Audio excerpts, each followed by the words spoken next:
Après l'or et le coton, le secteur du cheptel occupe la 3e place dans l'économie de notre pays. Mais selon un rapport de la BCEAO sur la balance de paiement du Mali, pour le compte de l'année 2022, les revenus liés à la filière bétail ont considérablement baissé. Les statistiques macroéconomiques de 2022 par rapport aux animaux vivants reflètent une baisse substantielle. Mais cela s'explique parce que, vous savez, nous avons à peu près 80% de nos animaux vivants qui vont dans 2 pays voisins, en l'occurrence le Sénégal qui est notre premier client et la Côte d'Ivoire qui est le 2e client dans la sous-région.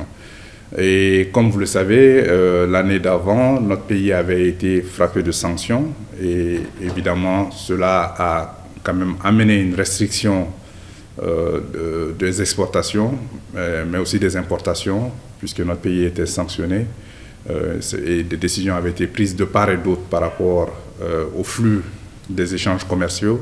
Et c'est cela qui a impacté la baisse des exportations de bétail. Une perte de plus de 77 milliards de francs CFA selon le dit rapport. Pour l'économiste, l'impact est trop grand pour les éleveurs. Vous savez, les éleveurs constituent quand même... les zones rurales constituent 60% de notre population et les éleveurs constituent quand même un élément clé de l'activité économique dans notre pays parce que nous avons le second plus important cheptel d'Afrique de l'Ouest après le Nigeria. Et vous savez aussi que quand le bétail malien est exporté, ces recettes vont dans la poche des éleveurs maliens. Contrairement à l'or. Donc, évidemment, c'est un grand manque à gagner pour notre pays et aussi pour nos concitoyens qui sont dans l'élevage.